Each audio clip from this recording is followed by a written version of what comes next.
హిందూ సాంప్రదాయంలో శ్రీమంతం అనేది ప్రతి ఆడపిల్లకు ఎంతో ప్రధానమైన ఘట్టం. దీనికి కారణాలు, ముఖ్యత, శాస్త్రీయ విశ్లేషణ, ఆచరణ విధానం, ఆరోగ్య ప్రయోజనాలు మొదలైన అంశాలపై వివరాలు ఈ వీడియోలో తెలుసుకుందాం. నమస్కారం, హిందూ మార్గం ఛానల్ కు స్వాగతం.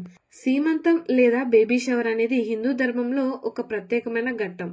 ఇది సాధారణంగా తొలి గర్భధారణ సందర్భంలో, ముఖ్యంగా 5వ నెల లేదా 7వ నెలలో నిర్వహిస్తారు.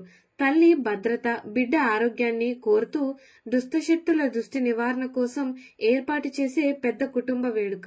భర్త తన భార్య మనోభావాలను అర్థం చేసుకుని ఆమె కోరికలు పూర్తి చేయడానికి, మానసిక ఉల్లాసాన్ని కలుగజేసేందుకు కుటుంబ సభ్యులు ఆనందాన్ని పంచుకోవడం కోసం చేస్తారు.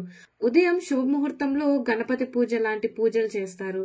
తల్లికి కొత్త చీర, గాజులు, వస్తువులు ఇవ్వడం, పూలను పెట్టడం, దిష్టి తీయడం లాంటివి జరుగుతాయి. ముఖ్యంగా ఆమె చేతికి పలు రంగుల గాజులు అంటే ఆకుపచ్చ, ఎరుపు, ఇతర రంగులు వేయడం ప్రత్యేకత. చేతులకు 20, 21 లేదా 25 గాజులు వేయాలి. అలాగే 13 గాజులు కూడా వేసినా పర్వాలేదు. ప్రసవం అయ్యేంత వరకు ఈ గాజులు తొలగించకుండా ఉండాలన్నది సాంప్రదాయం. సభ్యులు ఆ తల్లిని ఆశీర్వదించడమే కాక ఆనంద భోజనాలు మరియు కుటుంబం అంతా సంతోషంలో మునిగి తేలుతారు. చెవులు, చేతుల మడికట్టుపై గాజుల ఒత్తిడి గర్భాశయ నడుల ముంచేలా చేయడంతో సుఖప్రసవం అయ్యే అవకాశం పెరుగుతుందని నమ్మకం. గాజుల శబ్దం తల్లిని మానసికంగా నిర్మలంగా ఉంచుతుంది, ఒత్తిడిని తగ్గిస్తుంది, ఆనందాన్ని కలిగిస్తుంది. గర్భంలో బిడ్డ వినికిడి శక్తి మెరుగవడంలో గాజుల శబ్దం సహాయపడుతుందని కూడా శాస్త్రీయులు అభిప్రాయపడతారు. గర్భిణీలు సంతోషంగా తినడం, నిద్రలో ఉండడం వల్ల ఆరోగ్యకరమైన బిడ్డను ప్రసవించే అవకాశం ఉంటుంది. సీమంతం వేడుక ఇతర కుటుంబ సభ్యులకు కూడా వారసత్వ ముఖ్యతను, సాంప్రదాయ విలువలను తెలియజేస్తుంది.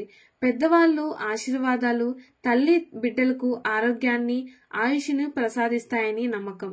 తల్లిని గృహలక్ష్మిగా గౌరవించడం, ఆమె పట్ల శ్రద్ధ, గౌరవాన్ని వ్యక్తపరచడం ఈ వేడుకల్లో ఆనవాయితీ.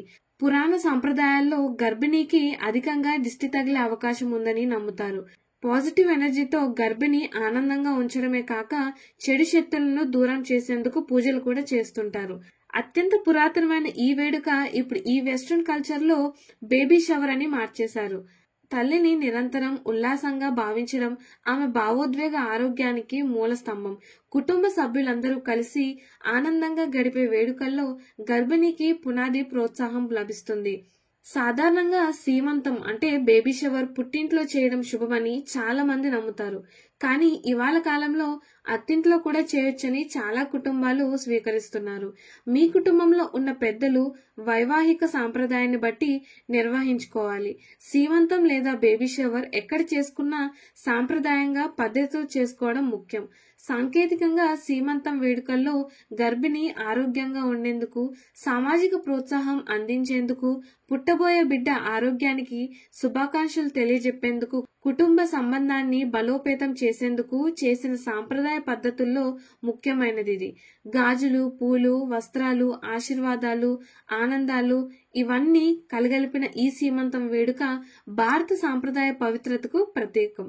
ఇలాంటి మరిన్ని ఇన్ఫర్మేటివ్ వీడియోస్ కోసం మా ఛానల్ ని సబ్స్క్రైబ్ చేయండి.